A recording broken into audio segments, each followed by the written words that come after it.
귀한 시간을 내셔서 또 이렇게 한 자리에 모일 수 있어서 주님께 감사드리고요. 또 초청해 주셔서 또 감사드립니다. 여러분 갖고 계신 이 강의안을 이렇게 중심으로 오늘 진행을 하겠는데요. 먼저 1쪽에 있는 어떻게 보면 누가복음 전체 이렇게 조망이면서 그러면서 우리가 또 필요한 경우에 그 본문을 같이 좀 보면서 이렇게 좀 진행을 할 것이고요. 그리고 나서 우리가 물론 이 첫 번째 내용을 하면서 우리가 중간에 한번 쉴 것입니다. 그래서 22쪽까지 그렇게 일단 진행이 되겠고요. 그 이후에는 2차적으로는 어디를 다루려고 하냐면요. 여러분 강의 안에서 48쪽 부분, 기도 제자도 부분, 이 부분을 좀 나누려고 합니다. 그리고 또 시간 될 때에 우리가 또 이 안에 있는 강의안을 중심으로 그렇게 진행을 하도록 하겠습니다. 그러면 먼저 우리가 누가복음을 두 군데를 좀 보겠는데요. 어떻게 이렇게 하면은 이제 카메라를 셋업하셔도 그렇죠? 예. 자, 먼저 누가복음 4장을 한번 보시겠습니다. 누가복음 4장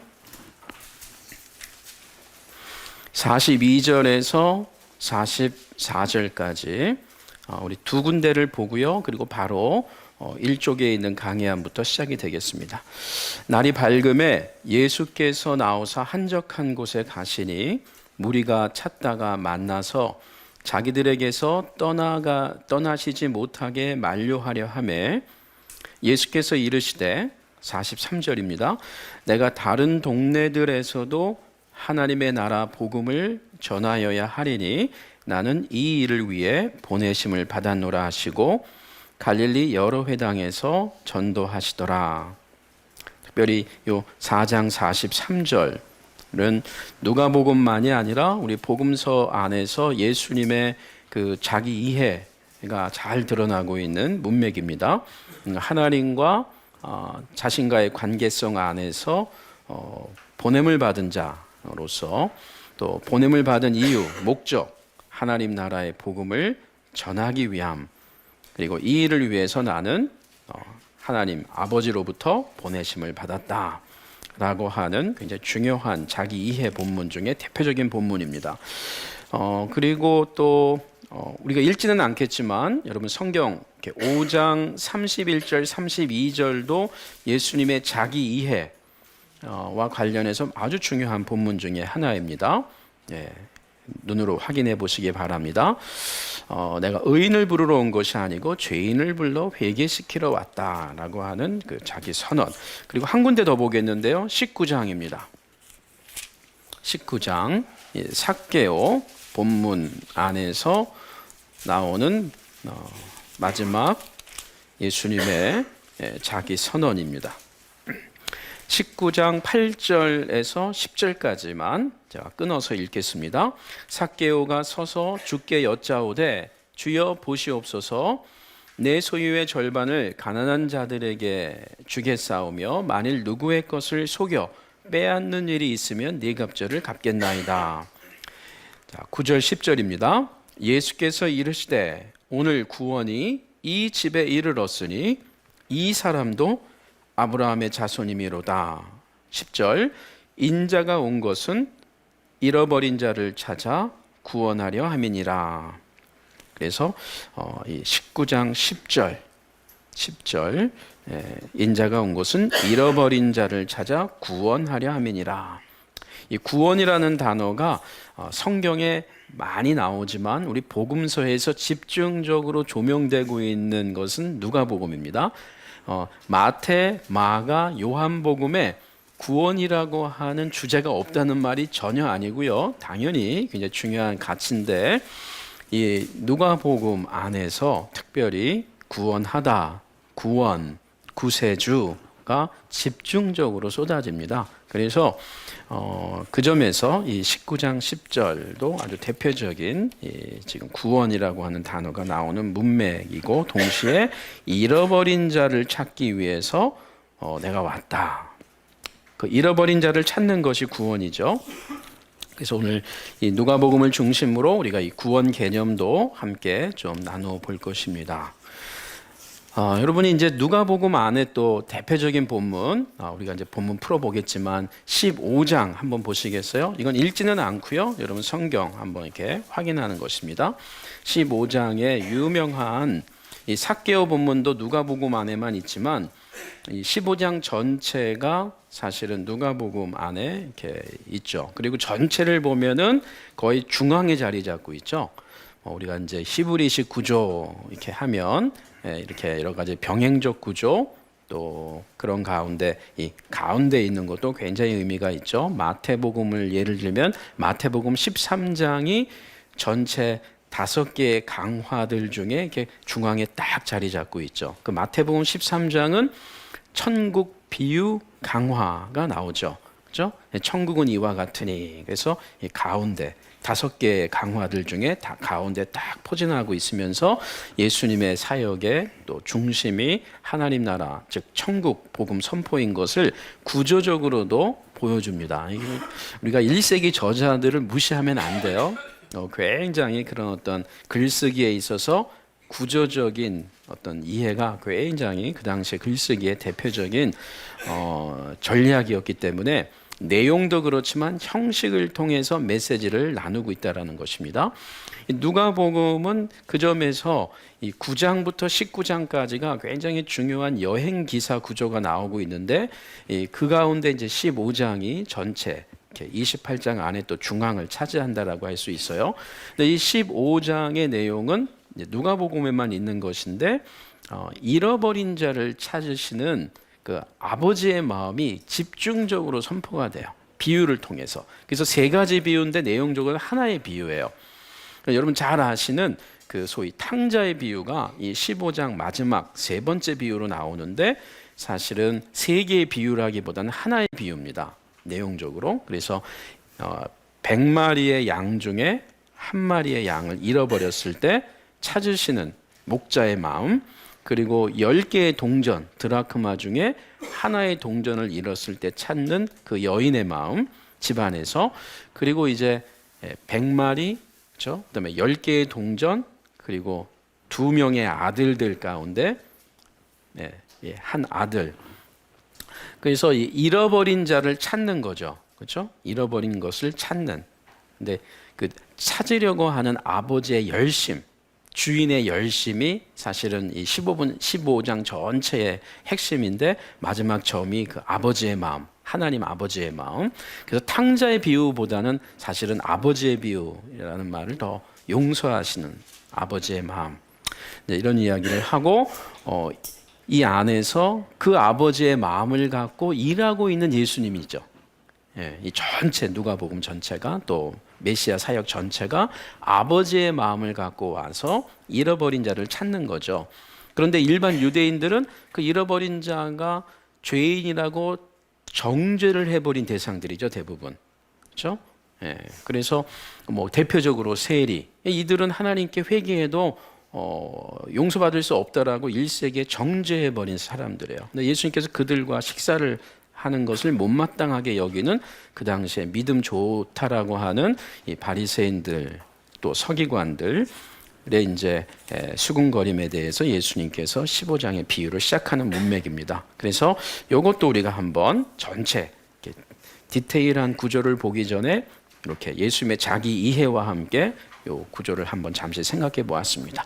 자, 이게 이제 누가복음을 시작하면서 좀 여는 말로 이렇게 한번 우리가 다뤄본 것이고요. 이제 본격적으로 우리 강의안을 중심으로 오늘 누가복음을 이해하도록 하겠습니다. 그래서 제목을 잃어버린 자를 위한 복음서 이렇게 잡은 이유가 이제 여기 있고요. 부제목으로는 이제 누가복음을 어떻게 읽을 것인가, 또 우리 이제 사역의 내용에 따라서 어떻게 설교할 것인가, 또 어떤 분들은 어떻게 묵상할 것인가, 또 어떻게 적용할 것인가, 이런 것들이 다 포함되고 있는 어떻게 읽을 것인가입니다. 들어가는 말입니다. 누가복음은 3개의 다른 복음서들처럼, 즉 마태, 마가, 누가복음, 또 요한복음 포함한 것입니다. 그 다루는 기사에서 예수님의 사역에 집중합니다. 즉 예수님의 탄생 예언, 물론 탄생 예언이 빠져 있는 본문도 있어요. 복음서 가운데에는. 그러나 다 전제되고 있죠. 특별히 마태복음과 누가복음은 탄생 예언이 아주 의미 있게 소개가 되고 있죠. 그리고 탄생, 역시 탄생도 그냥 쑥 넘어가는 마가복음이 있죠. 그러나 탄생을 전제하는 것을 우리가 마가복음을 읽다 보면 나옵니다. 역시 탄생도 상세하게 소개하고 있는 복음서는 마태복음과 누가복음입니다. 그래서 여러분은 과거에 교회에서 성탄절 때 이제 어떤 주일학교 교사로서 아이들이 이렇게 성극을 한다고 할 때는 마태복음과 누가복음, 그렇죠? 이 두 복음서를 기준으로 해서 이제 성탄절 예수님의 탄생 그 성극을 이제 준비하게 되죠. 그 다음에 세례, 이 세례는 마태, 마가, 누가복음이 공이 다 소개하고 있고, 그리고 요한복음도 우리에게 지나가면서 우리에게 분명히 소개하고 있는 문맥이죠. 시험 역시 공간복음서가 다 우리에게 소개하고 있고요. 그리고 이제 사역, 메시아 시험이 끝나자마자 이제 본격적인 사역, 말씀과 이적을 통해 갈릴리와 예루살렘을 중심으로 예수께서 선택한 제자들과 함께 당대 유대 종교 지도자들과 논쟁하면서 사역이 집중되고 있습니다. 그리고 십자가에서의 죽으심, 예루살렘에서, 그리고 부활, 승천. 근데 이 부활과 승천이 조금 더 클로즈업 되면서 자세하게 묘사되고 있는 것은 누가복음이에요. 다른 복음서도 다 부활, 승천이 전제되고 있고 부활도 소개해주고 있는데 훨씬 더 디테일하게 소개하는 부분은 역시 누가복음입니다. 우리가 이제 두 번째 책인 상하 개념으로 보는 누가복음에 이은 후편 사도행전을 보면 1장 부분이 이 예수님의 부활과 승천을 또 한 번 소개해 주죠. 그래서 누가복음 24장과 사도행전 1장은 겹쳐져요. 부활과 승천 내용에 있어서. 그래서 다른 어떤 저자보다도 예수님의 탄생 예언부터 승천까지 가장 큰 그림, 큰 프레임 안에서 우리에게 소개해주고 있는 복음서다. 이렇게 우리가 이야기할 수 있습니다. 그러나 다른 복음서들과 다른 것은 공통적인 점들이 이제 많이 있는데요. 누가복음이 무엇보다 그 후편인 사도행전을 전제로 하면서 쓰여진 예수님의 생애 또는 사역을 우리에게 소개하고 있다는 것입니다. 1번 각주를 보시면 이 전체 신약 성경 27권을 우리가 장과 절로 소개하면 260장인데 절로만 하면 7,967절입니다. 그 가운데서 누가복음이 1151절이어서 신약 성경 중에 사도행전보다 양이 더 길어요, 사실. 사도행전은 28장이어서 장으로 보면 더 길다라고 생각하는데 사실은 실질적인 정량적 기준으로 보면 누가복음이 가장 깁니다. 신약 성경 안에서. 그리고 누가복음과 사도행전을 같이 합하면 신약 성경 저자들 가운데에 심지어 바울은 13개의 서신을 썼다라고 우리가 보는데 서신서였기 때문에 그런지 양으로 볼 때는 저자 누가가 더 많이 차지합니다. 요한도 우리가 요한복음, 요한 1, 2, 3서 또 요한계시록을 같은 저자 요한이라고 볼 때에도 역시 누가가 가장 깁니다. 그래서 우리가 한번 이런 점에서 좀 수치적인 면에서 한번 생각해 볼 수 있겠고요. 한편 그래서 우리는 사도행전하고의 유기적인 관계 속에서 누가복음을 읽고 또 묵상하고 또 설교하는 것이 좋습니다. 그래서 누가복음을 묵상할 때도 사도행전을 염두에 두고 사도행전을 볼 때는 누가복음을 기초로. 그래서 어떻게 그 동일한 복음의 메시지가 갈릴리에서부터 로마까지 펼쳐지고 있는지 지리적인 관점에서 볼 때에도 우리가 확인할 수가 있습니다. 한편 정경적인 문맥에서 정경적 문맥 그러면은 이제 우리 신약 성경 정경은 마태복음부터 계시록까지라고 하는 그 문맥을 말하는 거죠. 우리가 성경 전체 정경은 이제 창세기부터 계시록까지 이렇게 되겠고요. 정경적 문맥에서 다른 복음서들과의 유사성과 상이성에 유의하면서 누가복음을 관찰할 가치가 있음도 당연히 주제의 사실입니다. 그러나 누가복음 이외에 가장 우선해야 할 것은 저와 여러분들이 무엇보다 누가복음을 그 누가복음 안에서 먼저 책임 있게 성실하게 본문을 관찰해야 된다는 것입니다. 즉 사도행전하고 연결시키고 또 바울서신하고 정경적 문맥 안에서 바울서신 또 일반서신 또 계시록 나아가서 신약만이 아니라 성경의 전체적인 정경적 문맥은 창세기 또 우리 누가복음 안에서 자주 이렇게 전제하는 이사야서 또 출애굽기 뭐 이런 다 이제 중요하지만 1차적으로는 이제 누가복음에 우리가 집중하는 것이 우리 저자의 글쓰기에 우리가 존중을 갖고 하는 거죠. 전제하고 있는 성경은 굉장히 많이 있고요. 인용도 많이 하고 있지만 이 글은 저와 여러분이 지금 보고 있는 이 강의는 누가복음의 특정한 본문이나 어떤 특정한 주제를 논쟁적으로 지금 서술하는 것에 목적이 있지 않고요. 오히려 누가복음 전반적인 이해를 돕는 개론적이면서 또 제가 이제 중간중간에 조금 신학적으로 좀 중요한 주제들을 또 이렇게 해설하면서 이렇게 진행을 해 나갈 것입니다. 저는 이것을 위해서 누가복음을 이해하는 데 있어 매우 유익한 세 가지 관점을 활용합니다. 이것은 누가복음만은 아니에요. 우리가 성경을 이해할 때 보는 세 가지 큰 중요한 틀이죠. 하나는 역사적인 관점인데 우리가 보통 배경이라는 말을 더 많이 쓰죠. 성경이 1세기 문서, 신약 성경이 1세기 문서니까 이 1세기의 역사적인 배경, 이 역사적이라고 할 때는 문화가 포함되는 것입니다. 문화적인 그 시대의 여러 가지 상징 세계들, 또 문학적인 영역, 이것은 이제 텍스트죠. 글로 쓰여져 있는 텍스트, 특별히 구조적인 거, 또 그 안에 문법적인 거, 이건 다 이렇게 이해가 되는 것이고요.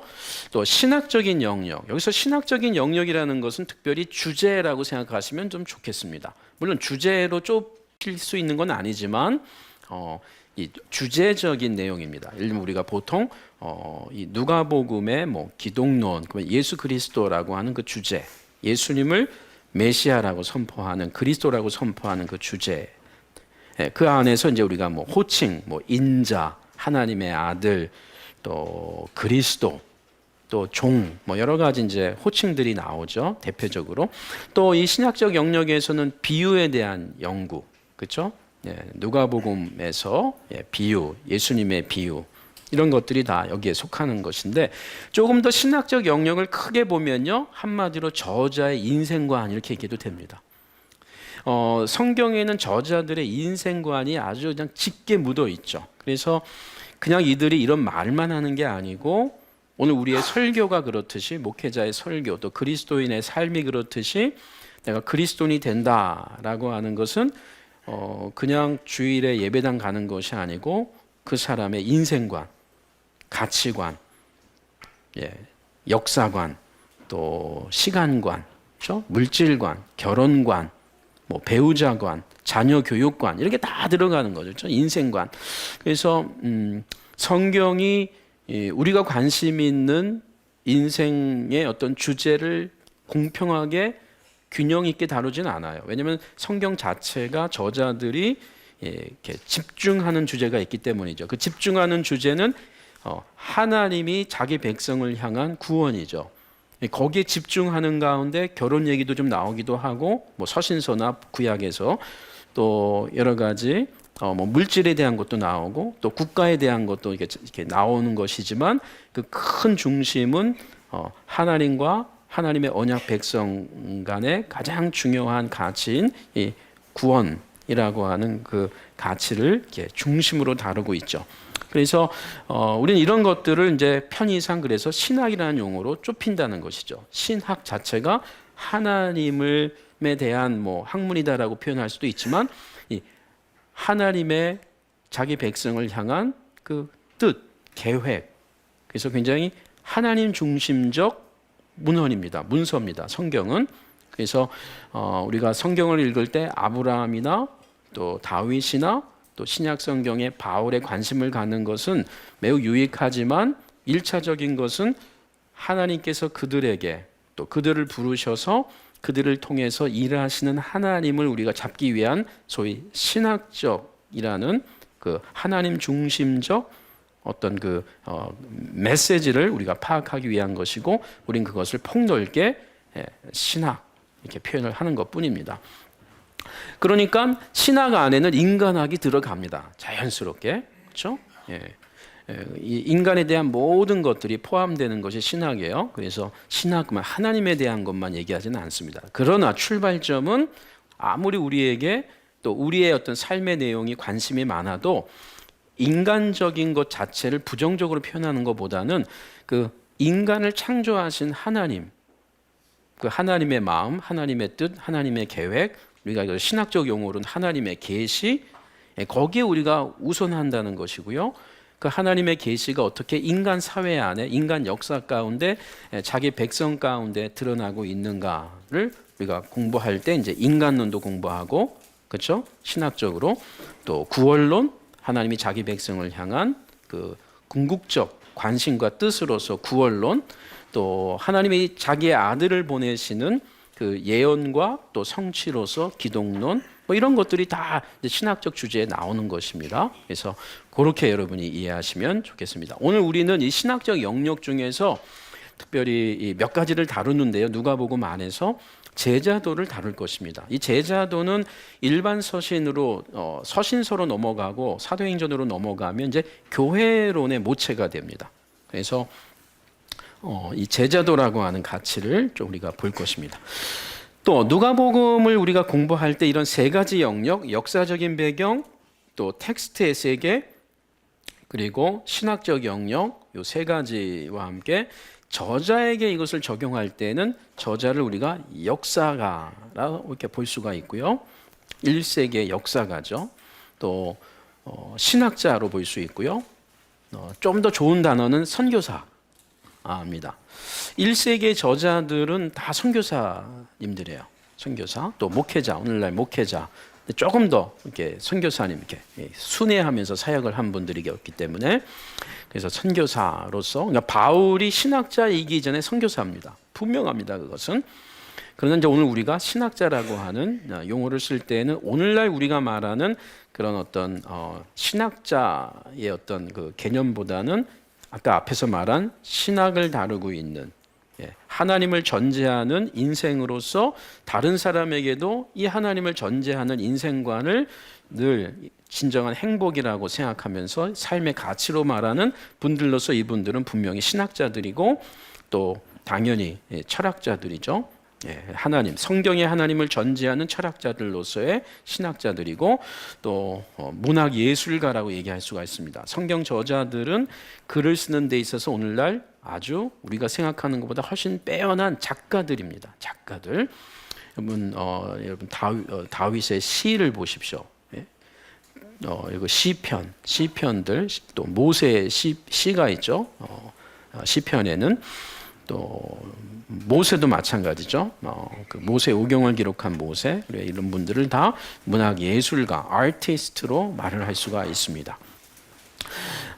여러분 그 성경 저자들이 예수님을 우리에게 소개할 때 시로 소개할 수도 있었고요. 또 편지 형식으로도 소개할 수가 있었어요. 그렇죠? 바울이 편지를 쓰듯이 나 누가는 어느 어디 누구누구에게 이렇게 쓰기를 기뻐하면서 감사하면서 쓰면서 예수님을 소개할 수도 있다고요. 편지 형식으로. 그렇지 않아요? 네. 여러분이 여러분의 부모님에 대해서 또 여러분 자신에 대해서 자녀들에게 소개할 때 글을 쓰는 순간부터는 소위 문학적 장르를 택해야 돼요. 그렇죠? 자서전을 쓰든, 그렇죠?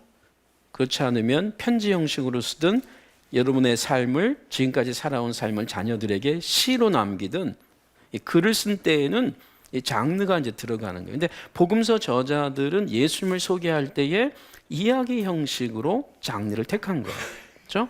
네. 그래서 이 문학 예술가로서의 글쓰기에 있어서 그들이 이와 같은 장르를 택한 것입니다. 그러니까 우리는 이 장르가 중요한 이유는 그분들이 글을 쓴 양식을 이해하기 좋은 그 접근을 해야 된다는 것입니다. 시를 이해할 때에 시편의 시를 이해할 때에는 시라고 하는 그 보편적인 글쓰기의 그 어떤 전략을 이해하면서 들어가야 된다는 거죠. 그래서 우리가 장르를 의미 있게 보는 이유가 거기에 있습니다.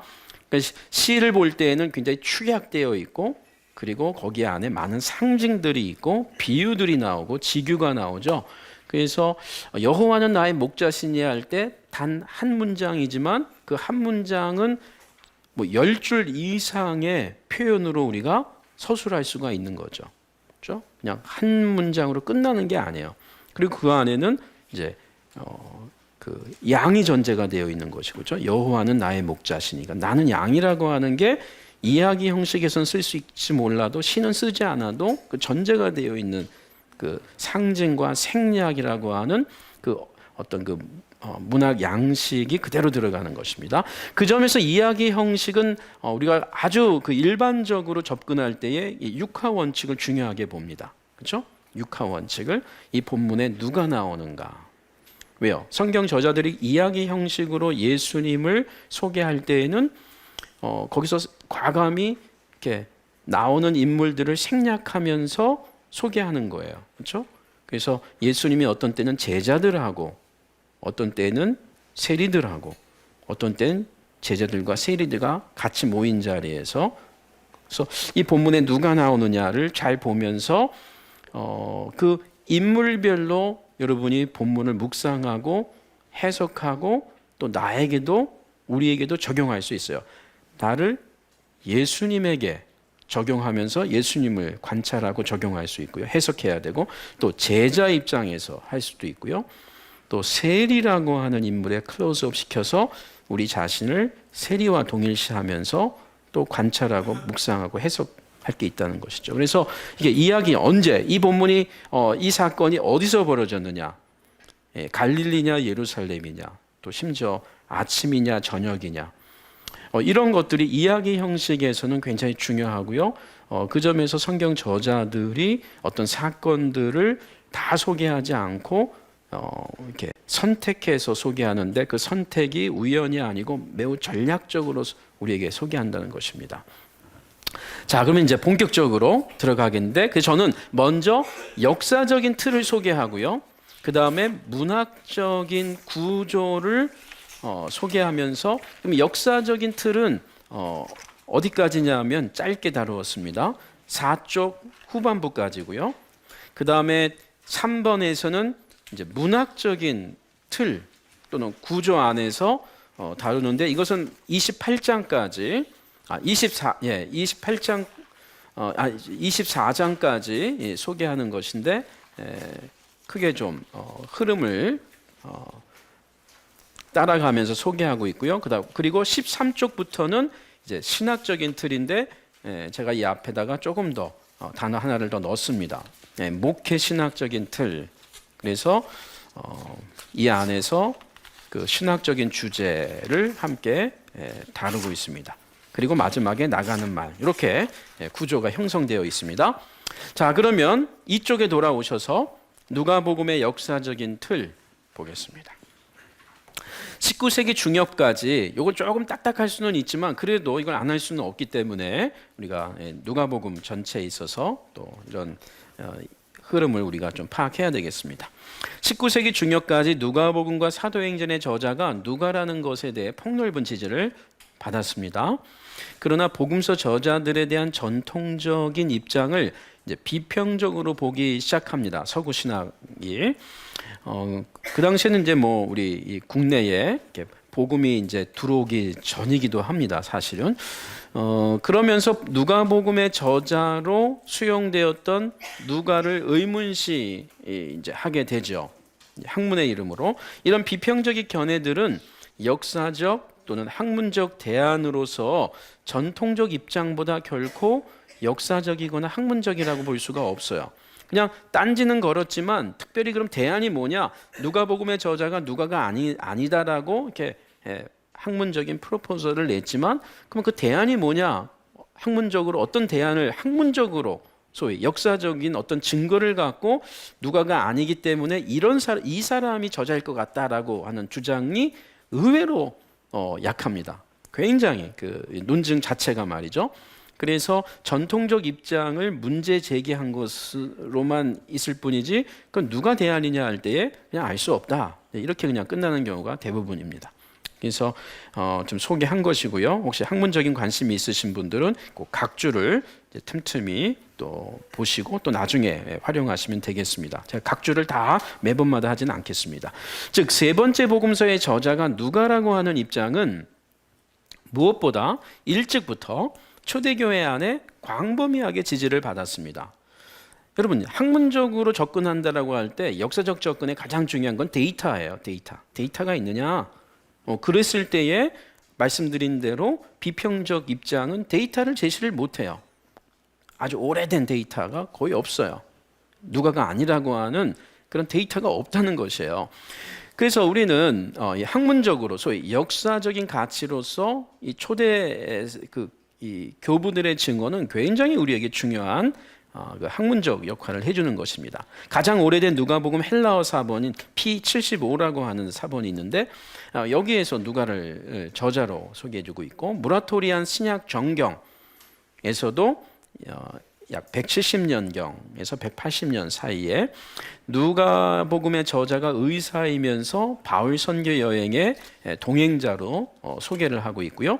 또 이레니우스라든지 터툴리안 그리고 이후에 클레멘트, 오리겐, 유세비우스 및 다른 초대교회 교부들이 한결같이 누가를 세 번째 복음서의 저자로 소개하고 있습니다.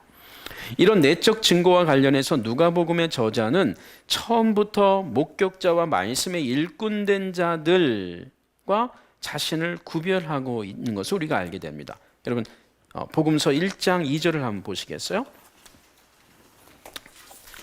이제 우리가 오늘 강의에서 복음서 그럴 때는 이제 누가복음을 말합니다. 우리가 누가복음 공부하니까요.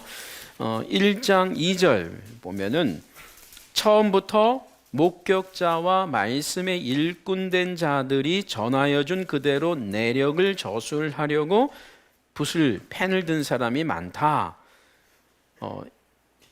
이분들이 남겨놓은 글을 3절 나도 근원부터 자세하게 살펴보고 그리고 차례대로 써보기로 마음먹었다 라고 하는 저자를 자기 자신을 그렇게 소개하고 있다는 것이죠. 그래서 여기 보면은 처음부터 목격자는 주로 사도를 염두에 두는 것 같고 말씀에 일꾼된 자들이 이제 사도를 포함할 수 있겠지만 그 사도들의 제자군들 예를 들면 바나바라든지 실라라든지 이런 인물들을 염두에 두는 것 같아요. 그렇다면은 저자 누가는 자기 자신이 말씀의 실제적인 예수님을 눈으로 본 목격자도 아니고 또 이 목격자로부터 직접 배움을 입은 예루살렘 교회의 그 사도들의 제자와 자신을 분명히 지금 구별하고 있다라는 것이에요. 그러면서 이분들의 그 자료들을 최대한 자세하게 내가 살펴보았다라는 말을 하고 있다는 것입니다. 그래서 누가복음의 서문이라고 할 때 1장 1절에서 4절인데요. 이게 한 문장으로 되어 있습니다. 헬라어는 우리 한글이나 영어 성경은 한 문장 이상인데 이 누가복음 1장 1절에서 4절 이 서문이 한 문장으로 되어 있는데 이것은 그 당시 1세기의 헬라어 역사 서문과 양식이 너무 유사해요. 패턴이. 그래서 이걸 딱 보면 그 당시 1세기에 학식이 있는 분들은 이 역사 문서가 시작된다라고 이해할 수밖에 없는 서문이에요. 그래서 1장 1절에서 4절이 그 패턴이 있는 거예요. 우리가 이렇게 영어 공부할 때 왜 패턴이 있잖아요. 그래서 거기에 내가 새로운 상황에 따라서 이렇게 새로운 용어만 넣으면 되듯이 그 문법의 구조라는 게 있죠. 그런 것처럼 그 당시 1세기의 역사 서문 구조가 있어요. 이 구조를 그대로 따르고 있습니다. 누가가. 그러니까 굉장한 그 저자 누가는 다른 복음서에 비해서 일단 굉장히 그 헬라 역사 그 문헌의 그 서문 양식을 그대로 패턴을 가지고 와서 활용합니다. 한 문장으로 역시 되어 있고요. 자, 이런 것도 우리가 흥미로운 것이에요. 그래서 이제 그 복음서를 여러분이 공부하시다 보면은 이제 그 이 장르 얘기를 할 때 크게 두 가지가 늘 나와요. 하나는 더 많은 이제 입장은 이 생애 비오스라고 하는 그 당시에 유명한 철학자나 그 어떤 여러 그 스승에 대한 그 생애를 기록하는 생애 장르, 그렇죠? 그래서 이런 어떤 것으로 보는 것이 가장. 그럼 이제 이제 제자들이 스승에 대해서 이렇게 많이 이렇게 남겨놓은 것이 플라톤, 또 소크라테스, 아리스토텔레스 이런 어떤 제자들이 쓴 어떤 그 장르에 많이 유사하게 봐요. 또 하나는 역사 성격을 이제 갖고 있다 이렇게 보는데, 특별히 누가복음 사도행전을 염두에 둘 때 이 얘기가 자주 나오는 이유는 이 누가복음의 서문이 1세기의 헬라 역사 장르와 서문이 같은 형식이기 때문에 이제 그렇습니다. 그래서 이 두 가지를 다 우리가 의미 있게 고려합니다. 일반 복음서도 말이죠. 그래서 예수님의 생애라고 하는 장르로 보기도 하지만 그 당시에 어떤 생애 장르와 딱 맞아떨어지진 않아요. 그리고 역사서 성격도 분명히 있고요. 그리고 이제 오늘날은 시간이 지나면서 복음서 자체가 하나의 구별되는 장르로 자리를 잡게 되었다는 거죠. 여러분 문화에서 또는 문학에서 어떤 새로운 장르, 패션이 나올 때에는, 예술에서 패션, 어떤 새로운 어떤 게 생길 때에는 그냥 무에서 생기는 게 아니죠. 의류에 또 신발, 구두, 모든 어떤 새로운 어떤 패션이 나올 때 우리가 그걸 글로 얘기하면 장르라고 하는 건데, 과거에 없던 것이 생긴다기보다는 있던 거에서 발전하면서 이제 이전의 장르의 어떤 성격과 구별이 되기 시작하니까 그걸 하나의 새로운 장르로 보는 것처럼, 이 복음서라고 하는 장르가 1세기에 특별히 기독교 공동체 안에서 이제 하나의 장르로 자리를 잡았다 이렇게 이제 봅니다. 그래서 첫 번째, 두 번째, 그리고 세 번째 이렇게 이제 나중에, 그러나 그 시대는 이게 새로운 거기 때문에 처음부터 이걸 알아볼 사람은 없었겠죠. 그래서 이제 시간이 지나면서 이렇게 생각하면 돼요. 도서관의 사서가 마태복음 또 누가복음이 이렇게 하나의 책이라고 할 때에 이걸 어디다 꽂을까 할 때 기존에 있었던 생애 장르 쪽에 꽂아요. 소크라테스의 생애, 플라톤의 생애 이쪽에 꽂았을 가능성이 높죠. 그리고 누가복음 사도행전 같은 게 한 권에 이거 이 장르 아무리 봐도 역사서 쪽으로 이렇게 초대교회 역사, 사도행전은 특히, 또 누가복음은 그 점에서 그냥 생뚱맞은 생이라기보다는 한 권의 상하 개념으로 볼 때 초대교회의 흐름을 예수님부터 시작됐다라고 하는 그 뿌리를 밝히는 역사 문헌으로 보면서 거기에 또 꽂아 놓을 수도 있겠죠. 그러다가 나중에 시간이 지나면서 마태, 마가, 누가, 요한을 한 곳에 이렇게 따로 빼갖고 이렇게 북쉘프에 이렇게 딱, 그죠? 도서관에 이렇게 자리 잡았을 가능성이 있겠죠. 그래서 이런 것은 이제 장르에 대한 이해를 얘기할 때 이제 우리가 좀 소개할 수가 있겠습니다. 그래서 우리는 우리가 이제 그럼 이런 이제 내용들을 아는 것 자체가 중요한 게 아니고요. 이제 이런 장르 이해가 우리에게는 뭘 줍니까? 의미는 뭡니까? 우리가 복음서를 이해할 때에는, 복음서를 읽을 때에는 그 당시 1세기 문맥에서도 우리가 제일 먼저 집중해야 될 건 예수님이라는 거죠. 그래서 우리가 이제 장르 이해가 이제 이래서 중요한 거예요. 다른 것보다는 예수님의 생애를 다루는 책이다라는 거죠. 그러니까 여기서 우리가 많은 묵상을 하고 많은 해석을 하고 오늘날 우리가 목회자로서 설교를 한다고 그럴 때 좋습니다. 그러나 꼭 우리가 중심에 늘 놓고 어떤 본문도 풀어내야 될 것은 예수님이 누구신가. 모든 복음서 처음부터 마지막까지 늘 붙잡고 있어야 될 그 중심 틀은 뭐냐? 예수님이 누구신가를 항상 선포하고 있다는 거죠. 예수님의 생애에 대한 장르로서, 그렇죠? 그래서 예수님이 누구신가. 그리고 이제 역사서라고 하는 이해를 가질 때는 이제 뭐가 중요한 거예요? 이게 그냥 단층적인 게 아니고 복음서가 철저하게 이스라엘, 우리 좁게 보면은 1세기 유대교고 이스라엘의 뭐 종교, 또 우리는 더 편하게 얘기하면 구약, 즉 옛 역사가 있죠. 예, 여기서부터 인용하기도 하고 모든 복음서가 전제하면서 시작하죠. 뭐 마태복음, 아브라함과 다윗의 자손 예수 그리스도의 세계. 그러면은 아브라함이 누구고 다윗이 누군지를 알아야 풀어나가는 거 아닙니까? 모든 복음서가 이 역사적 문서로서 볼 때 중요한 것은 이전 뿌리 안에서 성취됐다라고 하는 가치를 갖고 우리가 복음서를 역사적 문맥, 역사적 장르로서 보는 것이고, 나아가서 그 시대 1세기에 또 역사적인 그 흐름에 있어서 우리가 중요한 가치를 놓고 보는 거죠. 그렇죠? 그리고 이제 세 번째 장르로서 복음서라고 보는 입장은 어떤 거예요? 누가복음만이 아니라 마태, 마가, 누가, 요한을 복음서라고 하는 장르로, 하나의 새로운 장르로 이제 자리를 잡을 수밖에 없다라고 보는 이유는 이 모든 것이 예수님을 아는 것도 중요하고 이 역사적인 흐름 안에서, 문맥 안에서 어떻게 약속이 성취되었는지 역사적 관점으로 성경을 보면서 구약과 신약의 관계성, 뭐 이런 것들을 우리가 열심히 보는데, 또 하나 중요한 건 뭐냐면 이것이 다 하나님의 자기 백성을 향한 구원이라고 하는 그 가치를 주기 위한 것인데, 이것을 한마디로 굿뉴스라는 거죠. 복음이라는 거죠. 복음서 안에 자주 나오는 유한겔리온이라는 단어들을 염두에 두면서 결국 우리가 예수님을 생애 차원에서 예수님에 집중하든 역사적 문서로서 복음서를 집중하든 가장 중요한 것은 이걸 통해서 우리에게 인생의 복음을 지금 촉구하고 소유해야 될 것을 이야기하는 것이죠.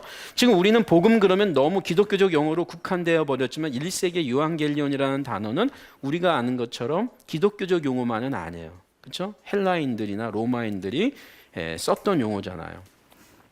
지금은 우리가 이제 뭐 복음을 아세요 그러면은 가끔 길 가다가 보면은 도를 아세요? 이렇게 접근하는 분들이 있죠. 그러면 벌써 일반인들은 이분 왜 이러나 그러는데, 사실 기독교적 용어 안에, 성경 안에 도라는 말도 의미 있게 나오죠. 호도스라는 단어, 도, 웨이, 도, 진리. 그것도 사실은 굉장히 신학적 용어이지만, 그거보다는 이제 도 아세요? 그러면 이분은 기독교인이라고 생각하지 않죠, 일반적으로. 그렇죠? 근데 우리가 복음을 아세요? 그러면 기독교인이구나. 금방 알잖아요. 그런데 1세기에는 유한겔리온을 아세요? 이렇게 접근을 한다고 할 때 이렇게 기독교인이라고 생각을 안 했다는 거죠. 일반적으로. 그렇죠? 그래서 굉장히 로마 중심적인 용어였습니다. 그래서 오늘 우리가 사실은 이 복음서라고 할 때 오늘 우리는 굉장히 기독교적 용어로 접근하는 것은 사실이고, 또 오늘날 우리가 이런 것을 이해할 수는 있지만, 사실 어찌 보면은 1세기 문맥으로 보면은 똑같은 건 아니지만 더 가까운 이해는 행복입니다. 행복, happiness. 지금 행복이라고 그럴 때 우리가 기독교적 용어로도 쓰지만 또 소망, 행복, 그러면 이거는 일반 용어잖아요. 우리 기독교인들만 뭐 행복을 얘기하나요? 어떻게 보면 일반인들이 더 많이 얘기하잖아요. 이것은 굉장히 변증적 가치가 있다는 거예요. 변증적 가치가.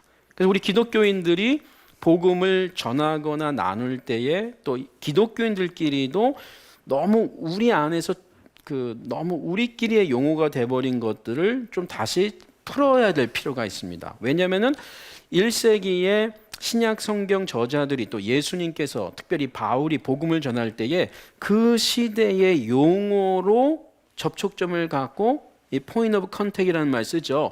접촉점을 갖고 메시지를 전했는데, 이제는 이 용어가 너무 기독교화돼 가지고 일반인들이 그 용어를 들으면 접촉점을 갖기가 어려운 용어가 돼버린 거예요. 지금 우리가 구속 받으셔야 됩니다. 그러면 이게 너무 어려운 단어예요. 기독교인에게도 어려운 단어가 돼버린 거예요. 근데 1세기에는 기독교적 용어라고 얘기할 수가 없는 거예요. 값을 주고 사다라는 단어거든요. 상업적 용어예요. 상업적 용어.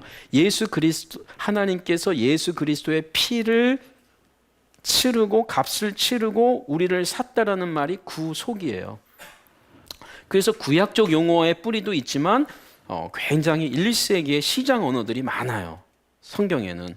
그 중에 복음 자체가 그렇다는 거예요. 그래서 이중성이 있지만 그러나 이 신약 성경 저자들이 이렇게 복음을 나눌 때에 1세기 용어를 최대한 활용했다라는 거 제가 그것을 함께 나누고 싶고요. 그래서 복음서라고 할 때에 우리가 너무 우리 개념으로 좁힐 수가 있지만 바울이 로마서를 쓸 때 로마인들에게 나는 내가 여러분과 나누고 싶은 유앙겔리온 복음을 나는 부끄러워하지 않습니다. 근데 여러분이 들으면 굉장히 이 말도 안 되는 행복관이겠지만 그러나 한번 들어보세요.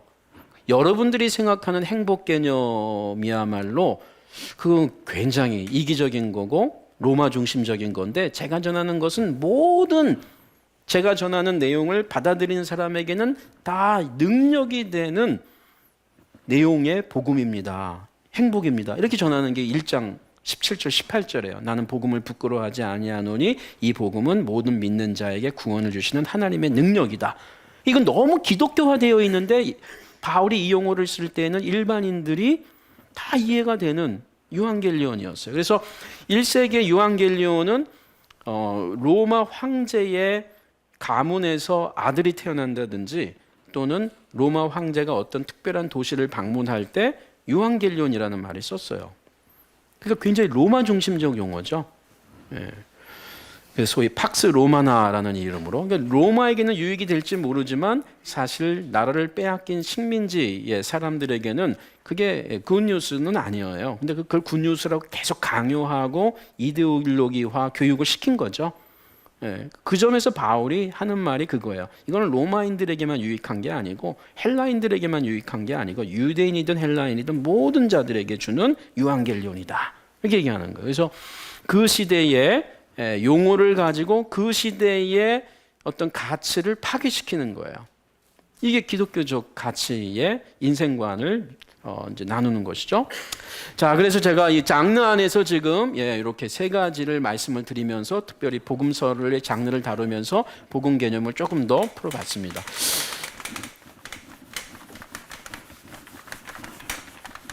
자, 우리 그 밑에 부분 좀 더 보겠습니다. 누가복음의 서문이 헬라식 역사 서문 형식을 따르고 있음과 누가복음 사도행전 전반의 헬라어 문체의 화려함을 통해 우리는 저자가 높은 교육을 받은 지식인인 것을 알 수가 있는데요. 물론 그때의 이렇게 의사는 오늘날 의사와하고는 조금 대우가 좀 틀렸습니다.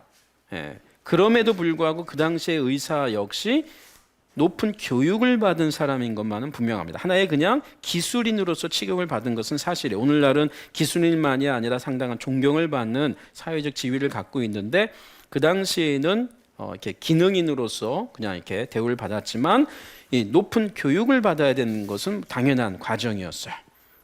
그래서 우리 성경에 보면 골로새서 4장 14절 한번 보실래요? 골로새서 4장 14절.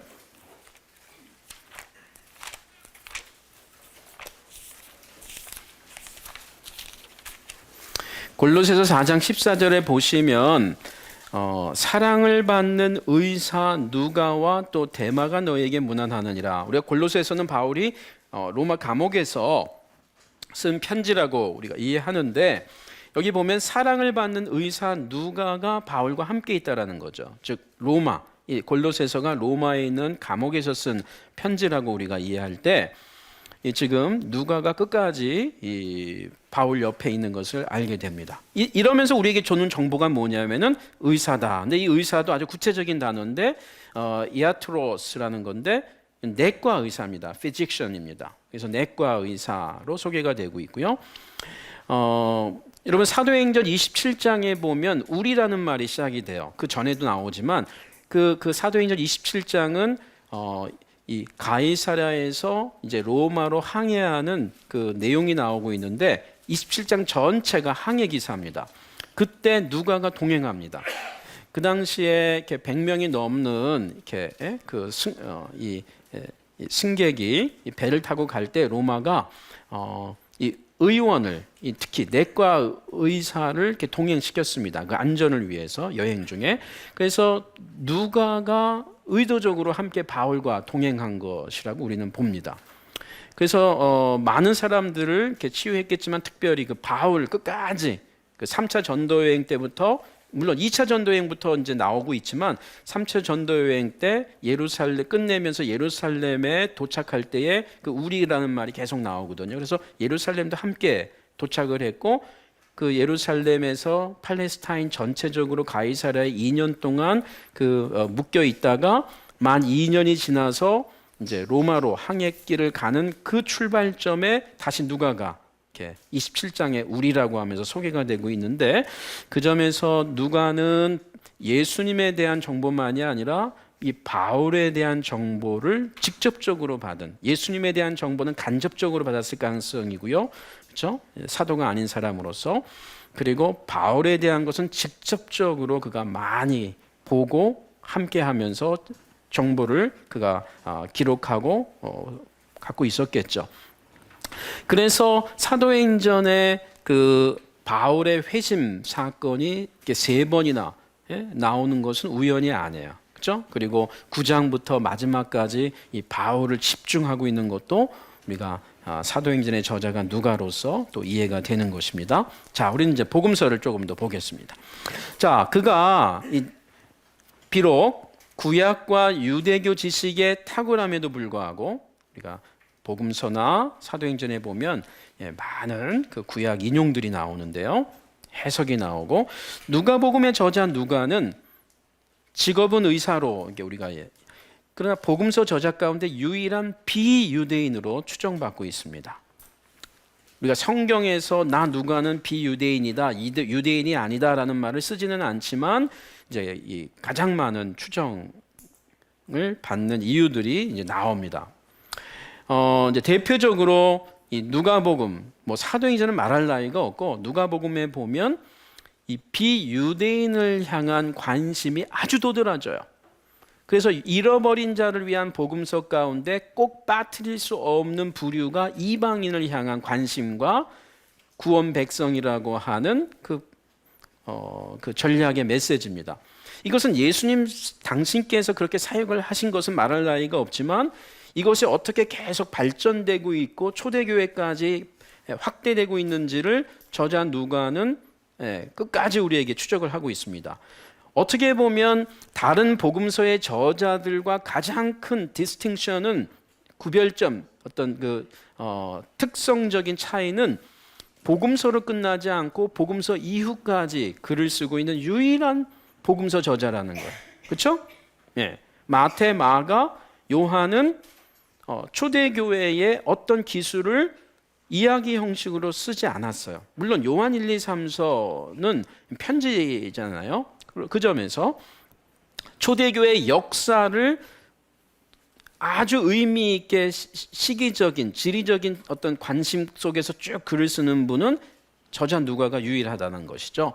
그런데 갈릴리, 특별히 예루살렘에서 시작됐던 그 복음이 어떻게 로마까지, 소위 땅끝, 그 시대의 땅끝까지 갈 수 있었는지를 추적하는 것도 이 저자 누가가 비유대인으로서 훨씬 더 관심을 많이 가질 수밖에 없는 그러한 내용이라는 것이죠.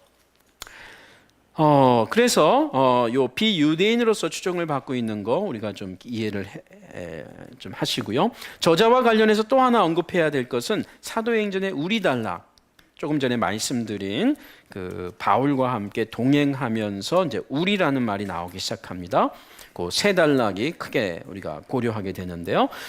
그런 점에서 저자 누가는 바울의 선교 여행 중에 일원이었다라는 것을 우리가 이해하게 됩니다. 혹자는 우리라는 어법이 그 사도행전 16장, 20장, 27장 그 위에 있는 가로에 있는 이 단락에서 나오는 우리라고 하는 어법이 항해 여정에서 활용되는 일종의 수사적인 표현으로만 보려고 하는 학자들도 있지만, 대부분의 사도행전 학자들은 누가복음 사도행전의 저자인 누가가 바울의 선교 여행에 직접 동참하면서 갖고 있는 역사적 증언으로 받아들입니다. 그래서 각주를 한번 참고하실 필요가 있겠고요. 이런 점에서 누가복음의 저자는 바울과 직접 만나서 선교에 동참했던 인물로 바울에 대한 직간접적 정보를 많이 소유한 자로서 바울의 마지막 편지에도 언급이 됩니다. 그래서 바울의 사역을 자세하게 소개할 수 있었던 적임자이기도 했다라는 것이죠. 동시에 여러분, 누가가 바울과만 동행한 게 아니고 실라라든지 또 바울이 예루살렘을 방문하는 게 사도행전에 보면 회심 이후에 최소한 5번 나오는데, 이때 누가가 함께 방문하는 경우들이 소개가 됩니다. 그래서 누가는 실제로 사도들도 눈으로 봤던 인물입니다. 그렇죠? 예. 그래서 누가가 바울에 대한 정보는 바울에게 직접 들었기 때문에 그가 굉장히 많은 내용들을 갖고 있었을 것을 우리는 이해할 수 있고, 예수님과 관련된 아까 그 서문에서 내가 목격자와 그리고 말씀에 일꾼된 자들이 기록한 갖고 있는 정보를 내가 자세하게 미루어 살폈다라고 할 때 그 정보들을 갖게 된 중요한 계기는 1차적으로 바울이겠고 2차적으로는 사도들도 직접 만났다라는 것이죠. 나중에 그는 실라도 만나게 되고 바나바도 간접적으로 만나게 되는 것을 우리가 보게 됩니다. 그러면 실라와 바나바는 누구예요? 사도들에게 직접 교육을 받은 자들이죠. 예. 그래서 이들이 함께 선교 여행을 다니면서 몇 년 동안 선교 여행을 하는데, 그때마다 이렇게 경치 얘기만 하지는 않았을 거 아니겠습니까? 예. 그래서 많은 정보들을 그가 갖게 되는 역사적인 이유가 있게 됩니다. 기록 시기와 장소 및 목적이요. 조금 빨리 해보겠습니다. 누가복음의 기록 시기에 대한 이해는 학자들에 따라 다양한 견해를 갖고 있는데요. 많은 학자들은 누가복음이 사도행전을 포함해서 예루살렘 멸망 이후 약 80 AD입니다. 기원 후 80년과 90년대 집필된 것으로 추정합니다. 그러나 70년 이전으로 추정할 수 있는 근거가 여전히 하나의 학문적 견해로 주장되고 있습니다. 10번의 각주들을 보시면 여기에 비평적 학자들도 이 70년 이전, 60년대 초까지 보는 분들도 있습니다. 70년 이전과 이후에 대한 입장 차이는, 특별히 여기서 왜 70년이 중요하냐? 70년은 예루살렘 성전이 멸망한 해예요.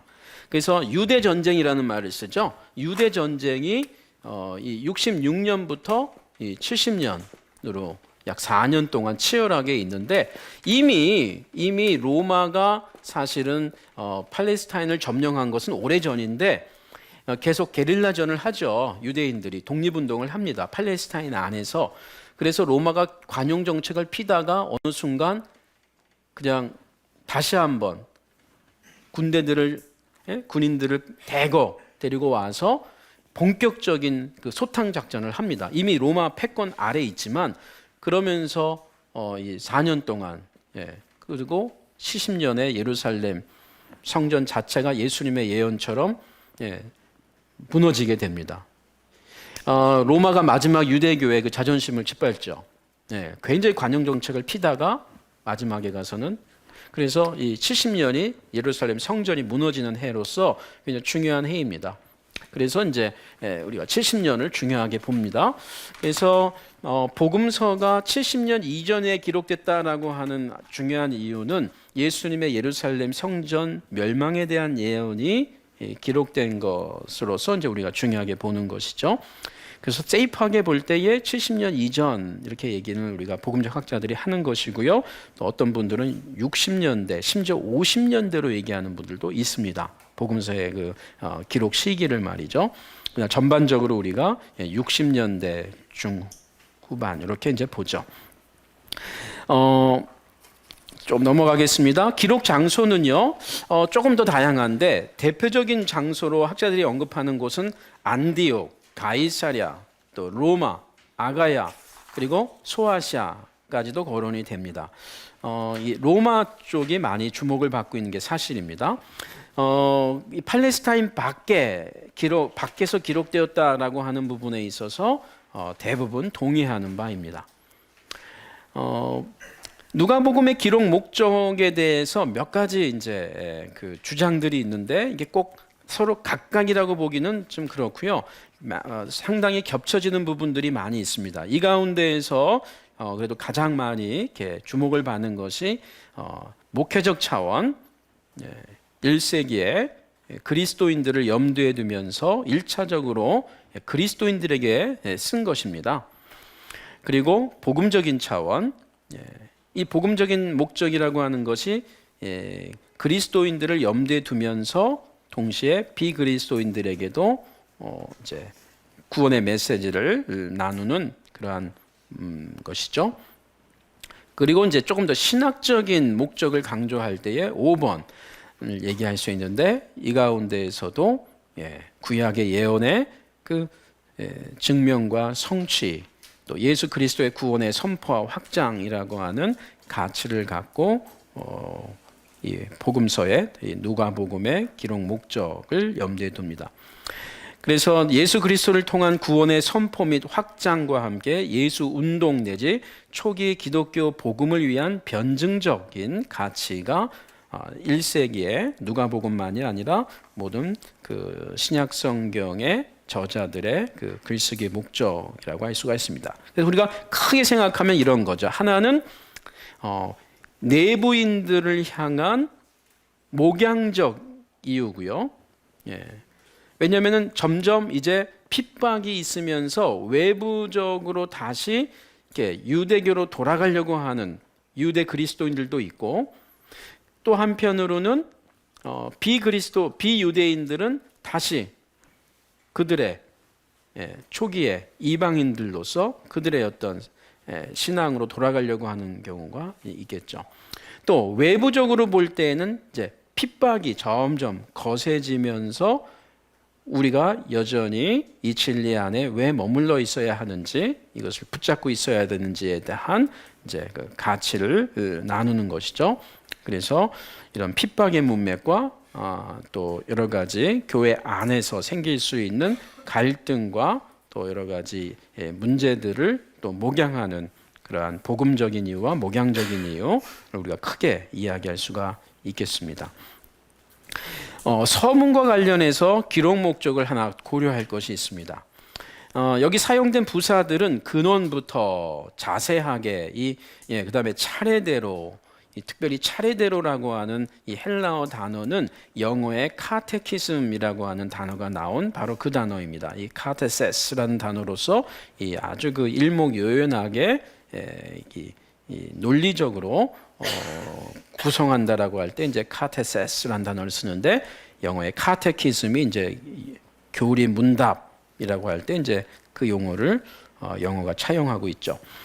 자, 그래서 저자가 굉장히 꼼꼼한 글쓰기를 하고 있다는 걸 알 수가 있는데, 자, 이거보다 우리가 관심을 갖는 것은 기록 목적과 관련해서는 이 헬라어 역사 서문의 맨 마지막 단어가 그 목적을 드러내는 단어로 쓴다는 것인데, 우리 저자 누가는 마지막 단어를 아스팔레이아, 즉 확실함, 영어 성경의 assurance 또는 certainty 이렇게 번역을 하고 있는데, 이 단어가 맨 마지막으로 자리 잡고 있습니다. 그래서 이 확실하게 하기 위함이다라는 것이 아주 그 큰 그림으로서의 글쓰기의 목적의 이제 중요한 가치로 소개가 됩니다. 확실함은 뭐예요? 이미 복음을 알고 있는 자에게 더 명확하게 컨펌 해주는 목적이죠. 그래서 복음적인 목적이 당연히 있지만 1차적으로는 이 목양적인 것이 굉장히 중요한 것으로 우리가 이해를 하게 됩니다. 자, 장르 넘어가겠고요. 아까 제가 처음에 이미 언급을 했는데요. 첫 번째 보면 전기, 생애 또는 전기, 바이오그래피 차원에서 보고, 두 번째 역사 문헌으로서 이렇게 보는 입장, 그리고 세 번째 독자적인 새로운 장르로서 하나의 복음서 자체로, 또 이제 혼합된 장르도 얘기를 하고 있습니다만, 그렇게 여러분이 이해를 하시면 되겠고요. 그 다음 문장을 제가 좀 보겠습니다. 누가 복음의 장르는 위에서 언급한 학계의 세 가지, 주된 세 가지, 또 네 가지 견해들을 고려하면서도 특별히 우리가 조금 더 우리 입장에서 1차적으로 기억해야 될 것은, 이 누가복음 문서를 읽었던 그 당시의 실제적인 독자들이 자신들의 사회 경제적 또는 교육의 신분에 따라 장르 이해는 나름 다양하게 수용되었을 가능성을 우리는 열어놔야 되겠고요. 저는 이런 독자들의 현실을 고려하는 가운데 무엇보다 누가복음의 서문에서 언급된 저자의 헬라어 용어 이 디에게시스, 우리 한글 성경에서 내력이라고 번역한 단어, 이 단어가 영어 성경에서는 account 또는 narrative, 즉 오늘날 우리 표현으로 하면 스토리, 이야기라고 하는 단어를 의미를 갖고 있는 이 디에게시스, 한글 단어가 성경에서는 내력이라고 번역이 됐는데 이것을 우리는 조금 더 의식해야 되겠다라는 겁니다. 그렇다면은 이 디에게시스라는 단어는 말 그대로 이야기 형식이라는 거예요. 그래서 누가복음의 내러티브 이해, 즉 이야기 서술 형식을 우리가 1차적으로 조금 더 이해하면서 성경을 이 복음서를 이해해야 된다. 이건 누가복음만이 아니죠. 왜요? 마태, 마가, 요한복음도 다 이야기 형식이니까요. 디에게시스니까. 그래서 그러면 디에게시스라고 할 때 이야기 형식이라고 그럴 때 아까 그 육하 원칙 또 중요하고요. 또 우리에게 중요한 거는 조금 더 보편적인 차원에서는 이 이야기라고 하는 게 오늘날 특히 더 많이 이제 그 내레톨로지가 발전해서 여러분 내레톨로지라는 말 들어보셨습니까? 이게 일반 그 철학에서 문학 안에서 새로운 학문 분야로 나오게 된 이제 가치를 갖고 있는데요. 그래서 이제 우리가 보통 이제 내러티브 이런 말도 쓰죠. 여러분이 내러티브 관점에서 성경을 보는 대표적인 분이 사실은 이제 뭐 우리 국내에서는 조금 이제 뭐 논의도 뭐 이렇게 뭐 찬성 뭐 약간 좀 불편해하는 분들도 있는데 이 N.T. 라이트라고 하는 학자가 대표적으로 신약 성경 전체를 내러티브로 봅니다. 이것은 이야기 형식만이 아니라 서신서 계시록까지를 이렇게 내러티브로 이렇게 보는 건데 이때 말하는 내러티브는 훨씬 더 약간 철학적인 개념을 갖고 있는 게 사실이에요. 그래서 1차적으로는 텍스트를 말하는 거예요. 문서화됐을 때 우리는 내러티브라는 말을 씁니다. 그런데 넓게 보면 모든 이야기 어떤 성격을 다 이제 내러티브로 이제 보는데 그러면 이야기 성격은 이야기 자체보다 이야기 성격은 오늘 우리가 쓰는 우리의 모든 언어와 대화가 다 이야기 양식을 갖고 있다는 거예요. 그게 뭐 좁은 의미에서 이야기 형식이라기보다 아주 넓은 범위 안에서 우리 인간들이 서로 대화를 주고받을 때에 이야기의 세계를 활용한다는 겁니다. 그래서 그러면은 이제 이런 거죠. 이 이야기 양식은 처음이 있고 마지막이 있고요. 그리고 그 안에 주제가 있고요. 여러분이 지금 제 강의도 사실 이야기 형식이라고도 할 수가 있는 거예요. 그렇다면은 근데 여러분이 만약에 가까운 친구에게 오늘 내가 하루를 어떻게 보냈는지를 얘기할 때 또 어떤 약속을 할 때 또 어떤 계획을 짤 때 내 미래 계획, 내 목회 계획, 내 인생 계획을 짤 때 다 이야기 형식으로 들어간다는 거예요. 그러니까 그 이야기 양식 안에는 어마어마한 어떤 그 논리 이제 틀이 들어가 버리는데 그래서 요즘은 이런 얘기도 해요. 서로 대화는 이야기 싸움이다라는 말도 이제 하는 것이에요.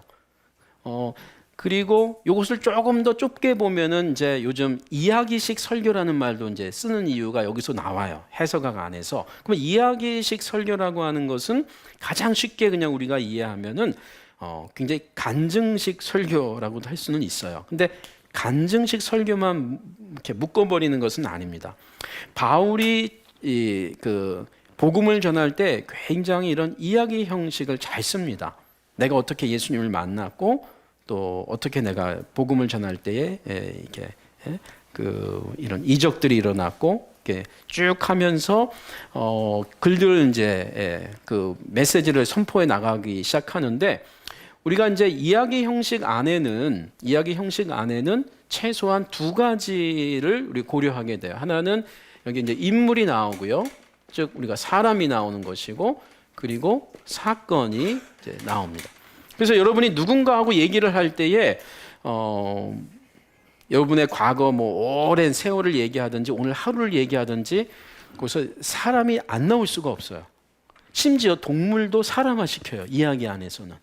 그러니까 어린아이들은 사실 만화를 볼 때, 만화 영화를 보면 거기서 이렇게 뭐 강아지가 나오든 고양이가 나오든 사람으로 인식합니다. 그 왜 그럴까요? 말을 하기 때문이에요. 만화에서 만화를 보실 때 여러분 나무도 심지어 말하죠. 그래서 어린 아이들은 나무를 보고 동물을 이렇게 보고 있지만 아주 어린 아이들은 거기서 그 사람화 시켜요. 그걸 우리가 인물화 한다는 말을 쓰죠.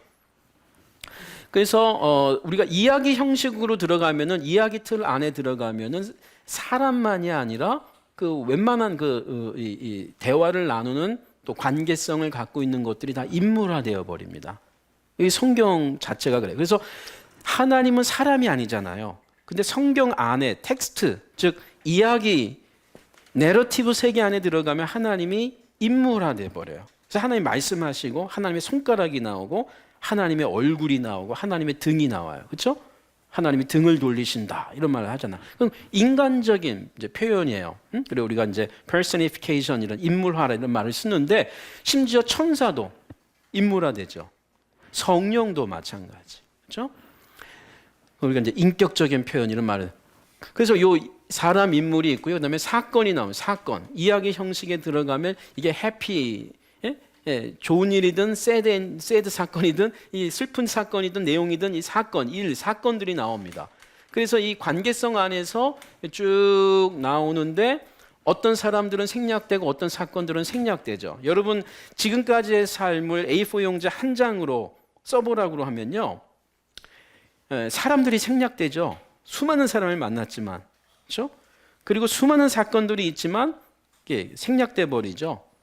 그러면서 그 한 페이지의 글을 보면 이야기를 보면 그분의 과거, 현재, 미래에 대한 인생관이 나와요. 한 페이지 안에요. 그건 뭐예요? 이 사람이 이야기를 작성했을 때에는 그냥 이야기를 작성한 게 아니고 그 줄이면 줄일수록 그 안에 그분의 인생관이 그 안에 다 녹아져 있어요. 그래서 심지어 어떤 분은 부모님도 언급하지 않아요. 한 장 안에. 어떤 분은 부모님 얘기가 거의 전체인 분도 있어요. 지금까지의 삶을 요약해 보라고 그러는데 부모님 얘기를 해갖고 부모님은 끝나는 분도 있어요. 그거는 그분의 지금 인생 안에서 부모님이 차지하고 있는 어떤 그 위치를 우리가 단번에 알 수 있는 거예요. 그래서 성경의 이야기 형식 안에서 거의 매 순간마다 하나님이 빠지질 않아요. 성경 저자들은. 예수 그리스도가 거의 뭐 바울 서신에 가면 그리스도 안에, 주 안에라는 말이 뭐 엄청나게 이렇게 우리에게 소개가 돼 있죠. 그리고 기도를 하는 분만이 아니라 기도가 나와요. 성경 안에서.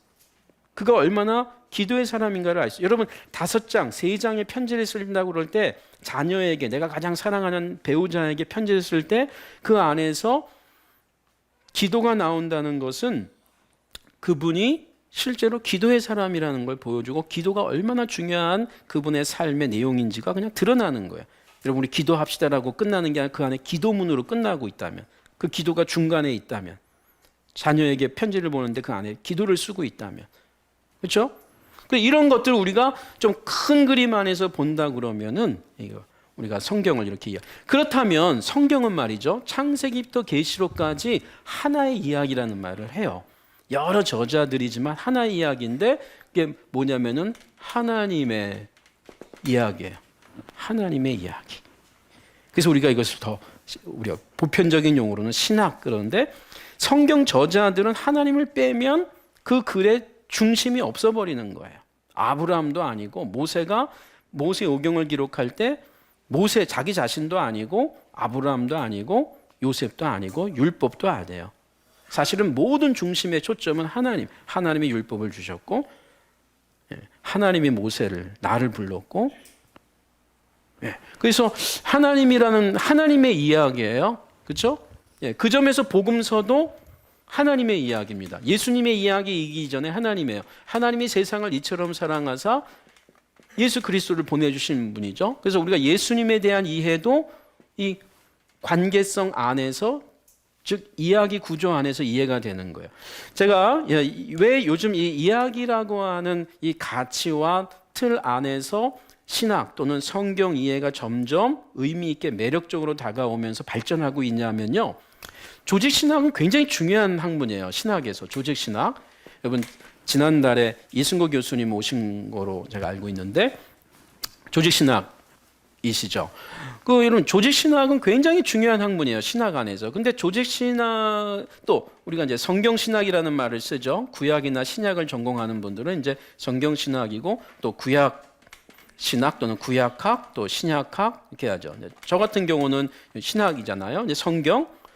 그런데 뭐 역사 신학도 있죠. 역사 신학. 네, 뭐 종교 개혁이라든지 중세교회 뭐 이런 연구할 때에. 그런데 여러분 조직 신학은 성경의 중요한 가치들을 핵심적인 주제로 이렇게 논리성을 갖고 묶는 거예요.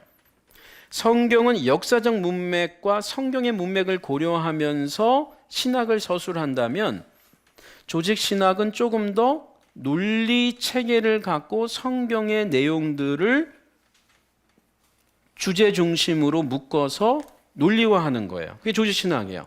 그렇죠?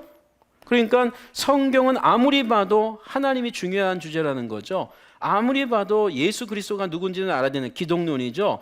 아무리 뭘 알아든지 간에 구원의 가치는 알아야 된다는 거죠. 그래서 신론, 기독론, 구원론, 또 교회론 뭐 이런 것들을 이렇게 논리적으로 중심 주제를 갖고 풀잖아요.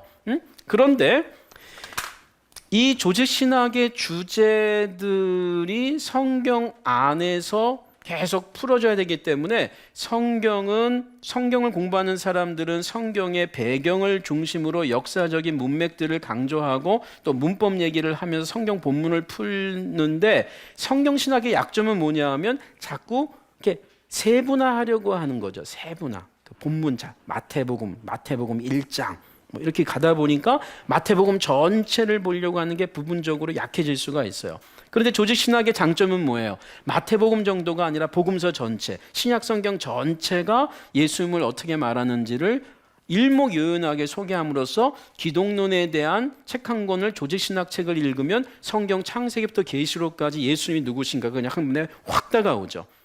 창세기부터 계시록까지 매장 읽으면 뭐 1년 넘게 걸릴 수 있는데 그냥 한 달 아니라 일주일 만에 창세부터 계시록까지 예수님에 대한 이해를 쉽게 할 수 있는 게 조직 신학이 갖고 있는 굉장히 중요한 기여고 장점이에요. 그런데요, 이 조직 신학이 갖고 있는 한계는 뭐예요? 성경 신학도 한계를 갖고 있듯이 조직 신학의 한계는 성경의 문맥을 자꾸 논리적으로만 정리했기 때문에 성경 본문 자체에서 자꾸 이렇게 빠져나올 수가 있어요. 어떤 문맥에서 이런 예수님을 얘기했는지보다는 예수님이 누구신가를 자꾸 일목요연하게만 정리하다 보니까 성경 자체의 문맥은 본의 아니게 좀 집중하지 못하게 되죠. 그리고 또 하나 중요한 게 뭐냐면 아까 말씀드린 더 크게 얘기하면 성경의 큰 이야기 문맥을 놓칠 수가 있어요. 이야기 문맥을. 그러면은 왜 기독론이 중요하냐? 하나님이 예수님을 보내셨다. 세상을 이처럼 사랑하사 하는 어떤 이런 이야기의 내용들을 놓치다 보니까 주제 하나하나는 굉장히 중요한데 이야기의 전체 흐름을 본의 아니게 놓치게 되면서 여기가 있어야 할 그 자리가 다소 약해질 수가 있습니다. 그래서 이렇게 얘기할 수 있어요. 조직 신학은 인간으로 보면 뼈대와 같은 거예요.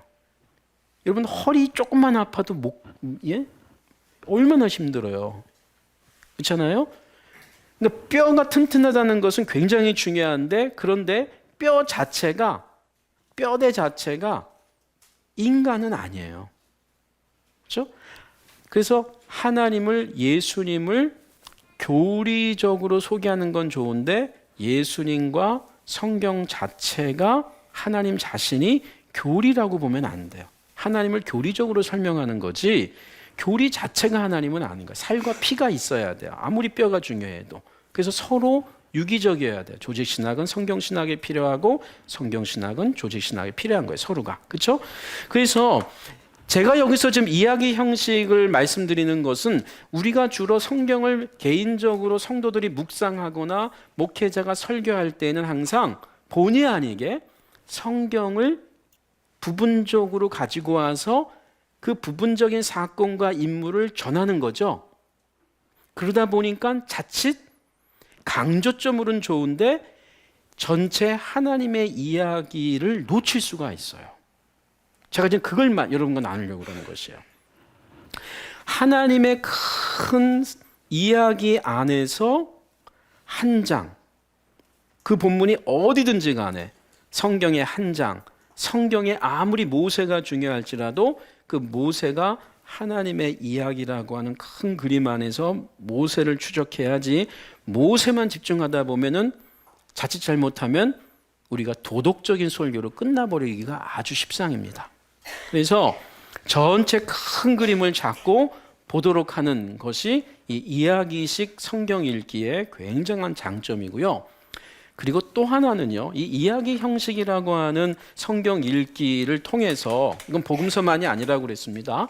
이걸 통해서 우리가 도전할 수 있는 건 뭐냐면, 성경에는 그 점에서 두 가지 이야기가 나온다고 볼 수가 있어요. 하나는 사단의 이야기고요, 또 하나는 하나님의 이야기입니다. 하나님의 이야기는 모든 사건과 인물의 중심이자 주체가 하나님이고요, 하나님이 세상을 이처럼 사랑하사고요. 사단의 이야기에서의 말할 수 없는 주체는 사단입니다. 그리고 이 사단의 이야기를 조금 현실적으로 좁히면 나의 이야기예요. 나의 이야기. 나의 이야기입니다. 뭐 인간의 이야기라고도 할 수 있겠지만 조금 더 분명하게 좁혀버리면 나의 이야기예요.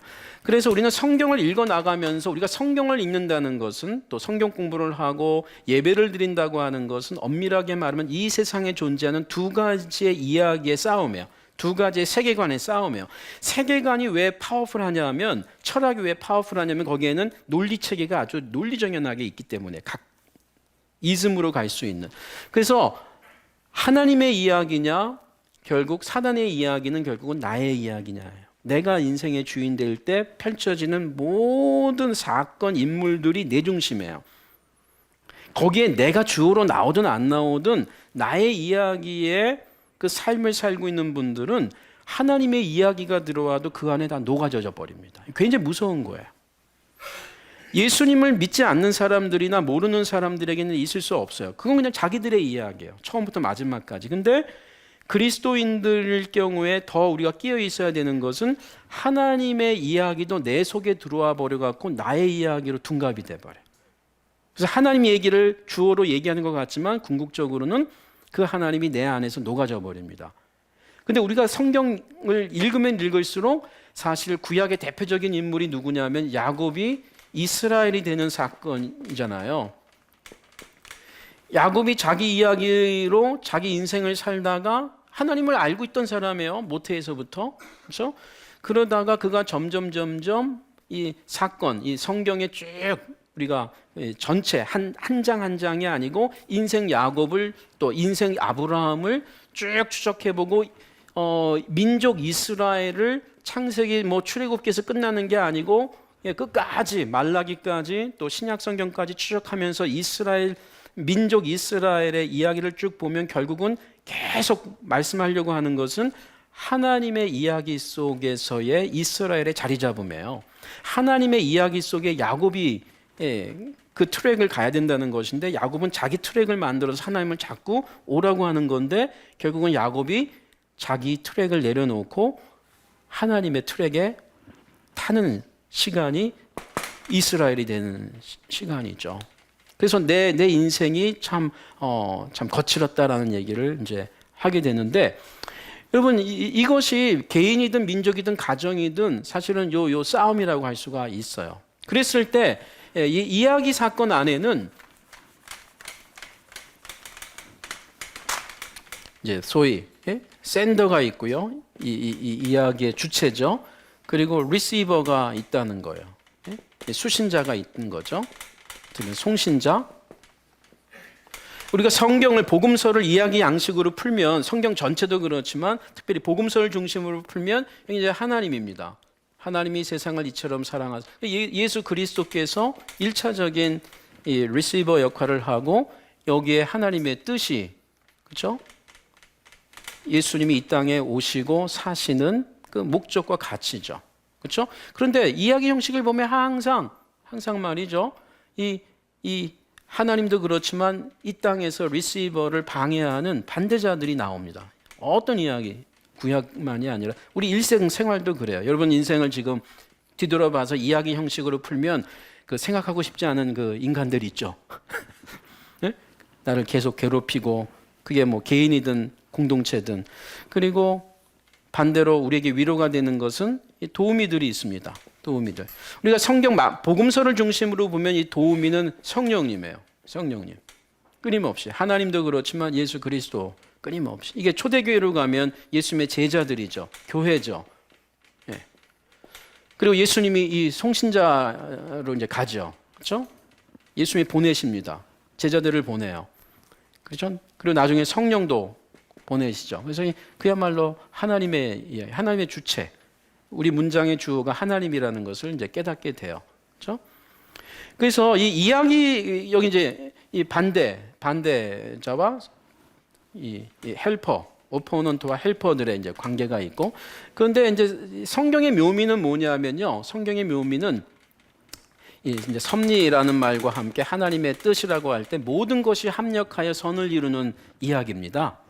그래서 성경을 우리가 의미 있게 보면 어떤 책이나 인물을 조사해 보면 사실은 반대자도 하나님의 놀라우신 그 뜻과 계획에 오히려 도우미가 돼버린다는 거예요.